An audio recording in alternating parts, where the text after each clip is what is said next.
Broadcasting live from the True Crime Today studios to the world. This is Murder in the Morning with Tony Bruschi and Stacey Cole. From the Hit Killers Podcast, Murder in the Morning. Let's just say you're in the precarious situation of having murdered your parents in 1989. And it was for good reason. I mean, you were being abused. It was a horrible, horrible situation. And then you went to trial and you weren't allowed to tell anybody why you actually murdered your parents. It was just because you were greedy, right? And so you were sentenced to life in jail for that. There've been many, many appeals trying to get out, but you're there for life. And then a district attorney comes along 30 years later and says, you know what, we're going to re-examine this case. We're going to say you, after looking at this, we agree. You have served your time. I'm going to recommend that you are released. And then he loses the election. And before you can get out, another guy comes in. Yes, we're talking about the Menendez brothers. You know what this reminds me of, Tony? A situation comedy from 1988 that didn't get renewed. Oh, you're so close. I almost went back in time here.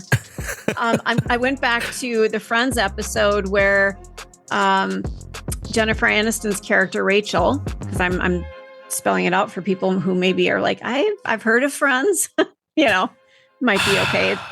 I know. But where she is getting promoted finally, and then her boss gets hit by a bus and dies and never put the promotion through.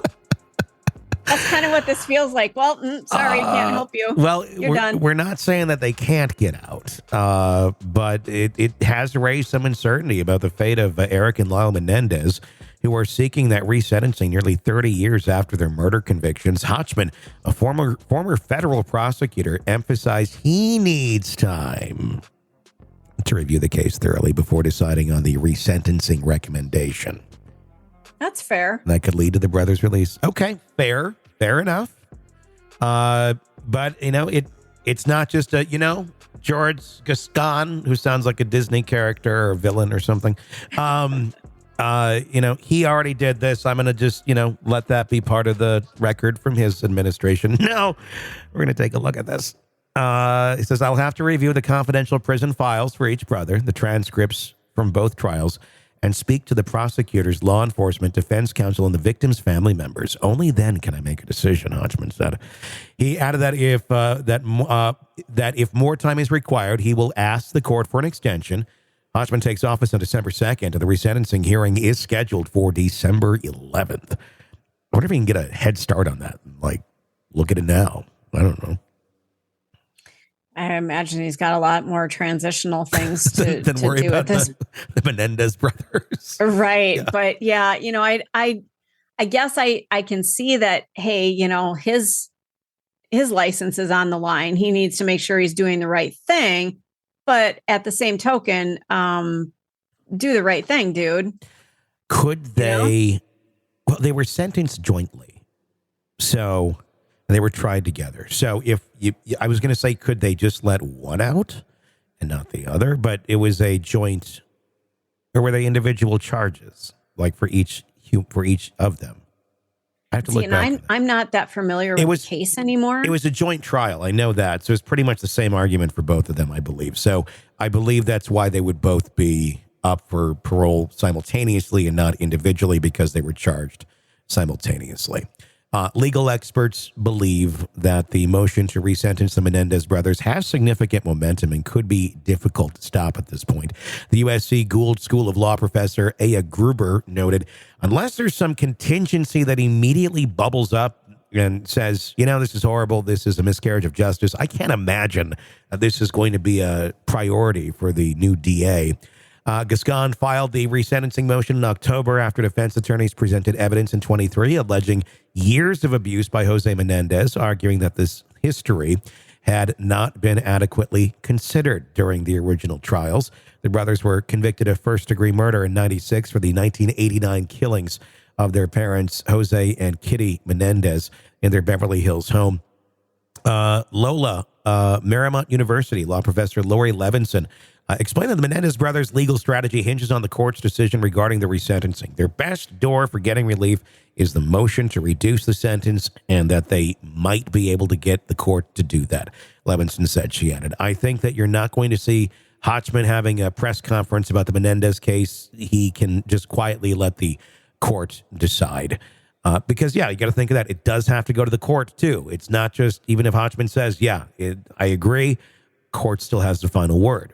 So there's still a couple hurdles here to jump through on Circus of the Stars. The brothers' final, remember Circus of the Stars? I do.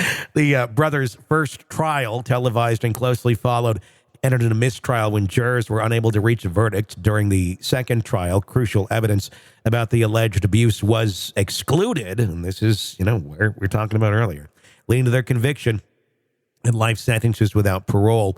The case has recently gained renewed interest, of course, after the Netflix series Monsters, and then the documentary that's been out as well featuring the brothers. So we'll see where this goes. It could get there. Gascón, the current DA who's out as of the early date of December, he's supported the Menendez brothers' clemency bid for quite some time. Even Governor Gavin Newsom could also grant their release immediately. That could be another route here. Newsom's office has declined to comment on the matter right now, citing confidentiality around clemency requests. So interesting. I don't know. Are we going to get our gift for Christmas? The Menendez brothers? Yeah. Is the Menendez brothers our gift for Christmas? That's what I don't want the fucking Menendez brothers for. I want them to get out, but I'm not considering them a gift. That's like re-gifting. But if that was something. A tragedy, a tragedy. A tragedy? Yeah. So it's even an off-brand gift. It's not even a travesty gift. It's a tragedy, which you bought at the fucking Dollar General last minute because you needed a gift. It's been an interesting week. If this was a miscarriage of justice, to me, it seems like a gift if somebody gets out. So that's... I would say to the brothers and to their surviving family. To me, I support it. Not a gift, though. Not a gift. Okay. I don't know. I mean, I'm happy for them. I think that's great. I think a gift would be like footage of Alec Murdaugh and the dog kennels, like actually performing the murder, or showing whatever the fuck happened there. That would be a gift because so many people want to know what the hell happened. And if there's somebody else to blame, or what, I mean, I don't know. It's, I think he'll get that retrial. And that to me, that would be more of a gift. And I don't think he's innocent, but that would be the right thing to have happen because there was tampering there. Interesting. So that would be a gift. Yeah. That or a cheese box. Oh, cheese box is always good. I just got my Swiss Colony catalog in the mail the other day. And I didn't know that people still use that. And to the 99.9% of Americans who have no idea what the hell I'm talking about, it's a cheese catalog that comes from Wisconsin. And it's the pictures look like they were taken probably in about 1978. And they're still used to this day. And it's, it's like processed, it's in an old school cheese box, the processed cheese in the plastic wrap or wax sometimes. And then the summer sausage and the, crackers that taste like shit. And then the little strawberry candies and, all this stuff. But they do have some other more modern, they have some spreads. And this is not an ad for them, by the way, but they'll enjoy the free publicity because I enjoy them. It reminds me of childhood Christmas and people getting those gifts because I always thought they looked awesome, but I never fucking got one. So as an adult, I like to get them for myself. Now, I also like to eat at some of the finest restaurants as well, but I still enjoy my cheese box.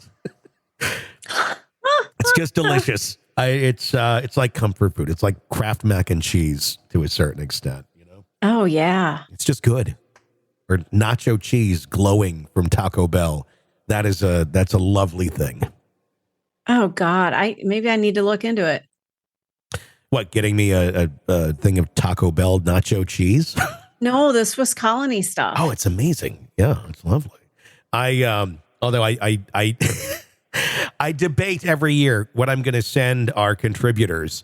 And it was, I always look at that one, but I'm like, it's pretty cheesy. So I went with Harry and David last year, and I'll probably do that again this year. Nobody sends me shit like that anymore.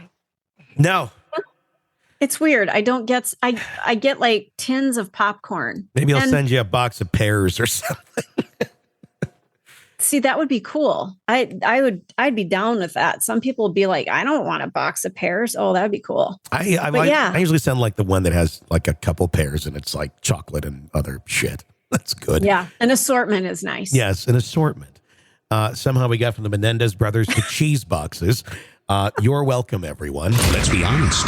Nothing kills the thrill of a good murder mystery like a commercial for laundry detergent. It's like someone slapping a closed sign on your favorite dive bar. But you're not here for that, are you? You're here for the good stuff. So ditch the ads and upgrade to True Crime Today Premium Plus on Apple Podcasts. With True Crime Today Premium Plus, you get your crime straight. No chaser. Commercial free with extended interviews and early access. It's like getting the bartender's special when the bar's already closed. Search for True Crime Today Premium Plus on Apple Podcasts. Subscribe and drink it all in.